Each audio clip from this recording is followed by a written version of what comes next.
Now we start chapter 23, which is continuous charge distributions.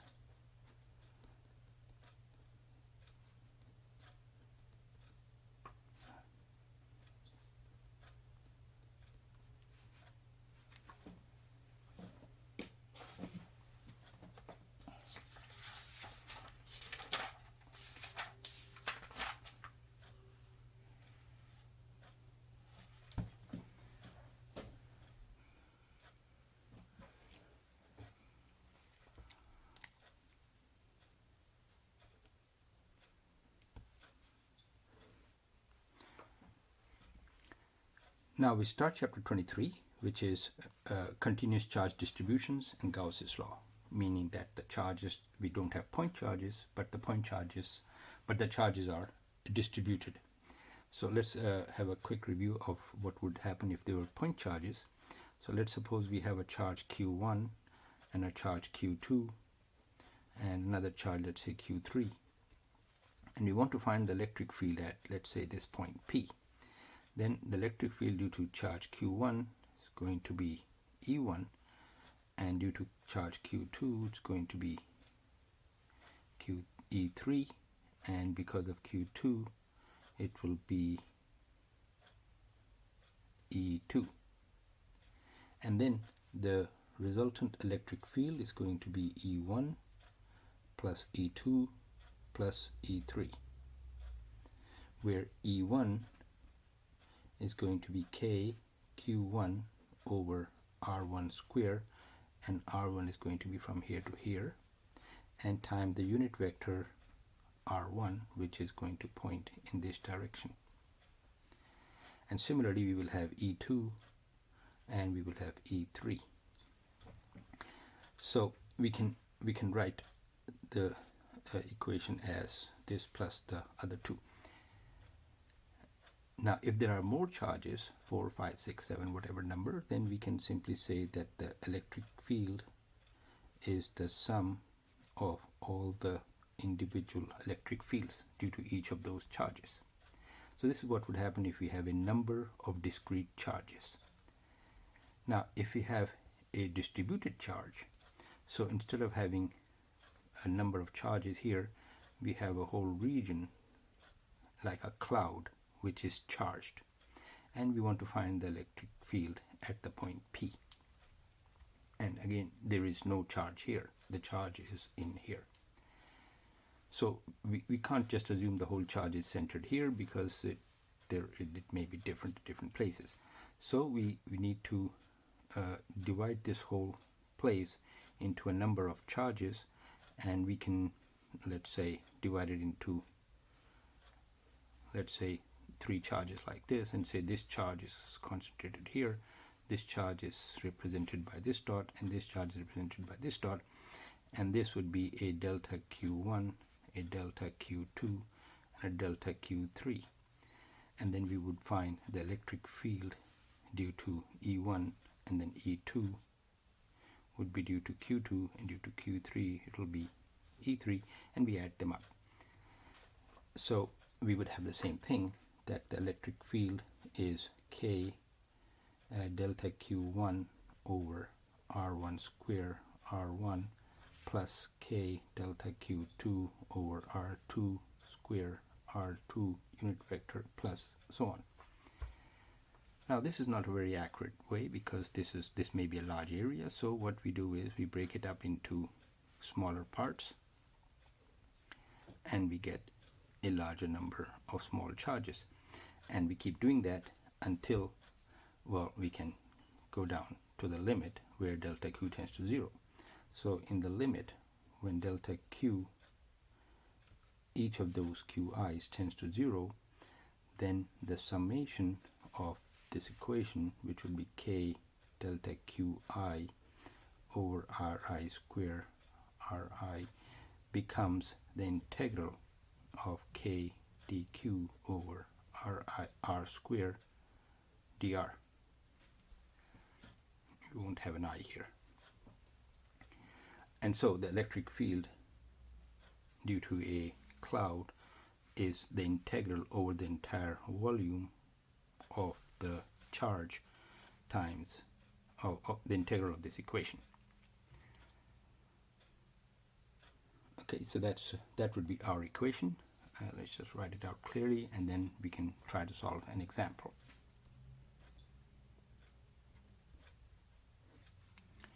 So instead of having a irregular shape, we will first take a regular shape, and our shape is a one-dimensional thing. It's a long, slender rod of length L, and we would like to find the electric field at a point P, which is on the axis of that rod at a distance A. So this distance is from here to here, it's A. So if we make a small XY coordinate system here, that's our X, and we could have a Y, and this would be X equal to 0, this would be X equals A, and this would be X equals L plus A, because L is the length of this rod. So now this is our sort of a cloud, but it's in a straight line. So the question is, find E at P.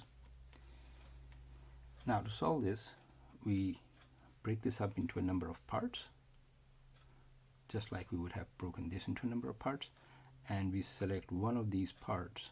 Let's say this one. That's our any typical delta Qi, and its width is taken as delta Xi, and it is located at an X equals X. So at X equals X, we have a little delta X, and the charge here is delta Qi. So what is delta Q? Well, if the total charge is represented as Q, and if the charge is assumed to be uniformly distributed over the whole length, then we define the linear charge density as, write it as a lambda, that's a Q over L. Q is the total charge, L is the total length of the rod, and Q over L is the charge per unit length.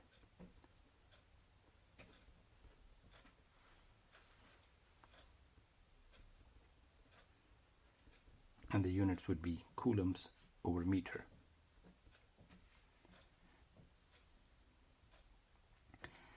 Then the delta Q in an element of length delta X is given by lambda times delta X.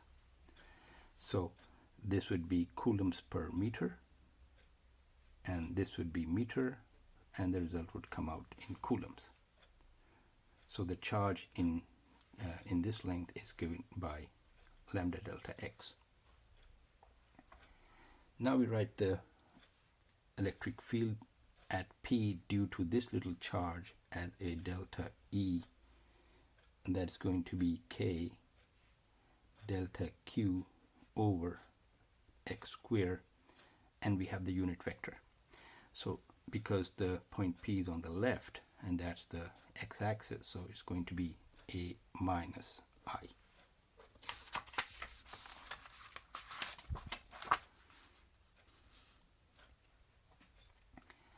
And then the electric field for the whole entire rod is going to be the integral of K dq over X square, and a unit vector for all of them is the same. Now K is constant, so we can take it outside the integral, and delta Q is written as a lambda dx over X square minus I, and then the limits would be from X equals A to X equals L plus A. Well, we can't integrate dq over x, it has to be a dx over x or a dq over some kind of dq. So that's why now we have in terms of the same variable. And lambda is also constant, so we can take out the lambda, and we could take out the unit vector, and we're left with an integral of dx over x squared. And that becomes a k e, we can take the negative over here, lambda, and the integral of dx over x is 1 over x with a negative sign. And our limits are from x equal to a to L plus a. And that becomes minus k lambda. Well, we have another minus. We can take that out and make this a plus. Oh, there was an I missing here. I. And now this will become 1 over L plus a minus 1 over a. Okay, we took out the negative, so it's 1 over x, and we apply the first limit, and then we apply the lower limit. And we can solve this part as L plus a, and this would go in a minus L plus a. That's going to be a minus L minus a over L plus a, and the a's would cancel. So we have a negative L over L plus a. So now we write this here as ke. We have this plus lambda. Lambda is q over L. So it's replaced with q over L, the unit vector I, and we have a minus L over L plus a. And now the L will cancel with this L, and we have kq over L plus a, and a unit vector I with the minus sign. And that is the electric field. So that's the electric field at this point is kq over LL plus a with the negative sign, because it's to the left. So if we want to write the magnitude of the electric field, it's going to be simply kq over L plus a, and well, we can write a little e here.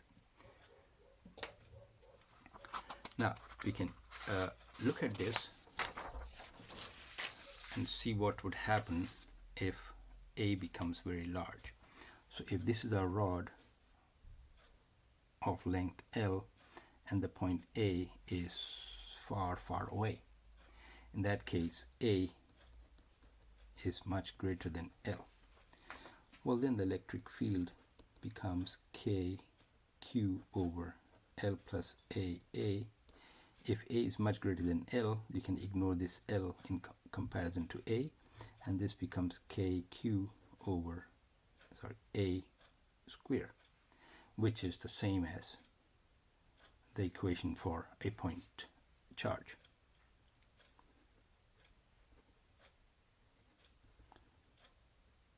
Simply means that if this is a rod and you're very far away from it, it doesn't matter whether it's a rod or a point or its point, even if it's in a different direction, the electric field will be essentially the same because it's so far away.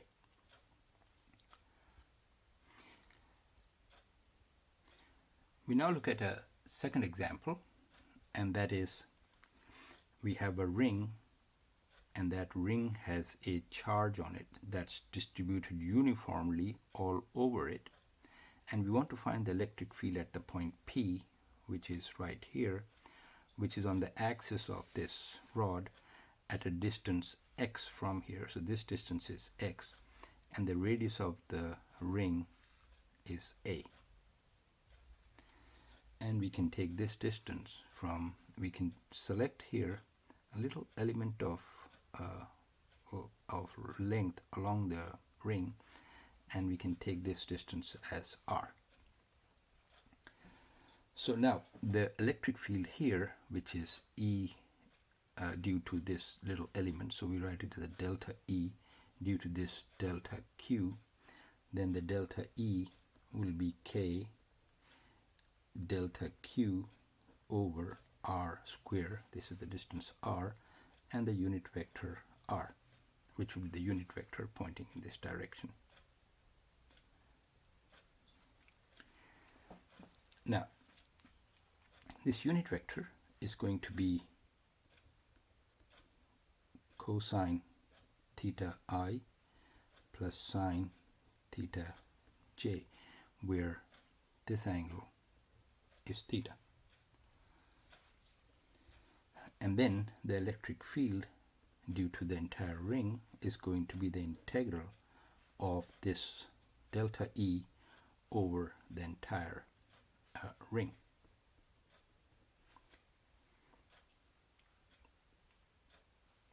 Now, let's, in order to do this integration, we take another element of a little size over here.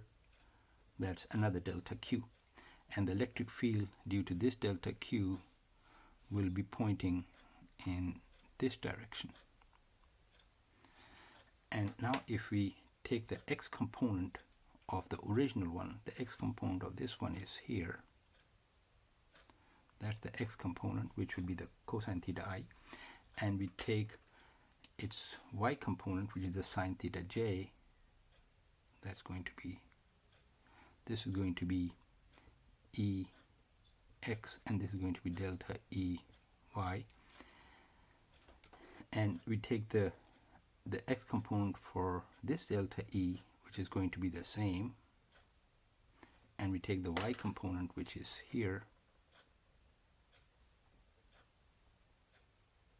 due to this one, that this delta, this E is due to this one, and this delta Ey is due to the electric field due to this charge. Then we can see that because theta is going to be the same, therefore sine theta will be the same, therefore Ey's will be the same, and they're in opposite directions, so they will cancel out. But the Ex will not cancel out, and therefore the equation for delta E would become K, or delta Ex would become K delta Q over R square cosine theta. That will be Rx in the x direction. And now the integral is simply the integral of dEx, because the integral of dEy is 0. They all add up to 0. So the integral of this is 0.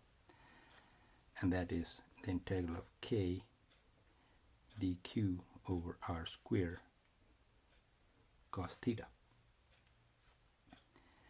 And k is constant, so it can be taken out. R is the distance from here to here, which is the same for every point. R will be the same, so it can be taken out.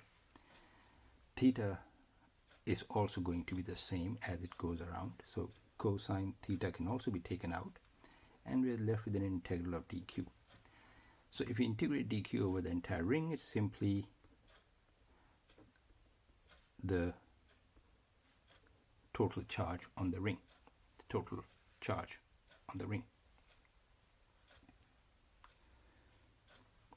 Now we like to simplify it a bit to get it in terms of the radius and x. We don't have any x here, we have an r.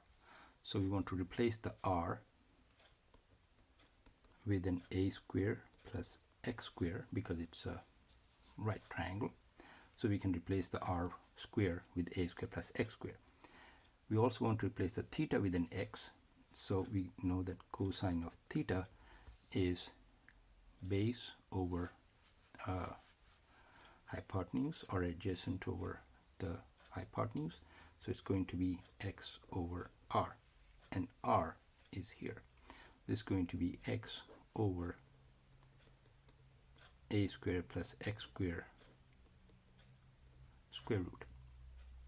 Now with these substitutions, our electric field becomes k, and cosine becomes x over a square plus x square, and we get another 1.5 becomes 3.5 and a q, and that becomes the magnitude of the electric field, and the direction is going to be purely in the x direction, so we can put a an I over here.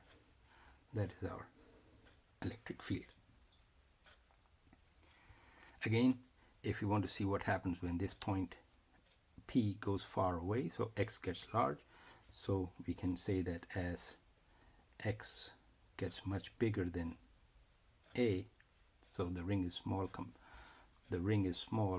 compared to a point that's very far away from it. So if X is much greater than A, we can ignore the A in comparison to X, and then our E becomes K X Q over, now we ignore the A, becomes X square, and that's 3 by 2. So the 2's will cancel, becomes an X cubed, and X cubed, one of the X's will cancel with this one, and we're left with KQ over X square, which is the same as again for a point charge, which is true because when you're very far away from a little ring, then it behaves as if it's a point charge.